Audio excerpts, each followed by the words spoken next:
ನಮಸ್ಕಾರ ಫ್ರೆಂಡ್ಸ್. ಕರ್ನಾಟಕ ಪರೀಕ್ಷಾ ಪ್ರಾಧಿಕಾರ ಕೆಎಡಿಯಲ್ಲಿ ಇದೇ ಸೆಪ್ಟೆಂಬರ್ 22ರಂದು ನಿಗದಿಪಡಿಸಿರುವ 402 PSI ಹುದ್ದೆಗಳ ಪರೀಕ್ಷಾ ದಿನಾಂಕವನ್ನ ಮುಂದೂಡಲಾಗಿದೆ ಅಂತ ಮಾಹಿತಿ ಬಂದಿದೆ. ಈ ವಿಷಯಕ್ಕೆ ಸಂಬಂಧಿಸಿದಂತೆ ಕೆಲವು ಪ್ರಮುಖ ಮಾಹಿತಿಗಳನ್ನ ಈ ವಿಡಿಯೋದಲ್ಲಿ ತಿಳಿಸ್ಕೊಡ್ತಾ ಇದ್ದೀನಿ. ವಿಡಿಯೋನ ಪೂರ್ತಿ ನೋಡಿ ತಿಳ್ಕೊಳ್ಳಿ. ಮೊದಲಿಗೆ ಈಗಾಗಲೇ ನಿಮಗೆ ಗೊತ್ತಿರೋ ಹಾಗೆ UPSC ಮೇನ್ಸ್ ಹಾಗೂ 402 PSI ಹುದ್ದೆಗಳ ಪರೀಕ್ಷೆಗಳು ಒಂದೇ ದಿನ ಇರೋದ್ರಿಂದ ನೂರಾರು ಅಭ್ಯರ್ಥಿಗಳು ಯಾವುದಾದ್ರೂ ಒಂದು ಪರೀಕ್ಷೆಯಿಂದ ವಂಚಿತರಾಗುವ ಸಾಧ್ಯತೆ ಇತ್ತು. ಇದೇ ವಿಷಯಕ್ಕೆ ಸಂಬಂಧಿಸಿದಂತೆ ಹಲವಾರು ದಿನಗಳಿಂದ ಅಭ್ಯರ್ಥಿಗಳು, ಹಲವಾರು ಜನಪ್ರತಿನಿಧಿಗಳು ಸೇರಿದಂತೆ ಅಖಿಲ ಕರ್ನಾಟಕ ವಿದ್ಯಾರ್ಥಿ ಸಂಘದ ಕಡೆಯಿಂದ ವಿಶೇಷವಾಗಿ ಹಲವಾರು ರೀತಿಯಲ್ಲಿ ಈ ಪರೀಕ್ಷೆಯನ್ನ ಮುಂದೂಡಿಕೆ ಮಾಡಿ ಎಲ್ಲಾ ಅಭ್ಯರ್ಥಿಗಳಿಗೆ ಸಮಾನ ಅವಕಾಶ ಸಿಗಬೇಕೆಂದು ಪ್ರಯತ್ನಗಳು ನಡೆಯುತ್ತಾ ಇದ್ದವು. ಇದೀಗ ಈ ವಿಷಯವನ್ನ ಮಾನ್ಯ ಗೃಹ ಸಚಿವರು ಹಾಗೂ ಪ್ರಾಧಿಕಾರದ ಕಡೆಯಿಂದ ಅಭ್ಯರ್ಥಿಗಳಿಗೆ ಅನುಕೂಲವಾಗುವಂತೆ ಇದೇ ಸೆಪ್ಟೆಂಬರ್ 22ರಂದು ನಡೆಸಲು ನಿಗದಿಪಡಿಸಿರುವ ದಿನಾಂಕವನ್ನ ಮುಂದೂಡಿಕೆ ಮಾಡಿ ಸೆಪ್ಟೆಂಬರ್ 28ಕ್ಕೆ ಪರೀಕ್ಷೆ ನಡೆಸಲು ತೀರ್ಮಾನ ತೆಗೆದುಕೊಂಡಿದ್ದಾರೆ ಅಂತ ಮಾಹಿತಿ ಬಂದಿದೆ. ಆದ್ದರಿಂದ ಇದು ಅವಕಾಶ ವಂಚಿತರಾಗುವಂತ ನೂರಾರು ಅಭ್ಯರ್ಥಿಗಳಿಗೆ ಖುಷಿ ಸುದ್ದಿ ಅಂತ ಹೇಳ್ಬೋದು.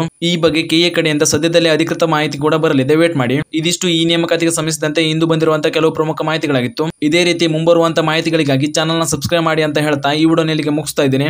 ಧನ್ಯವಾದಗಳು.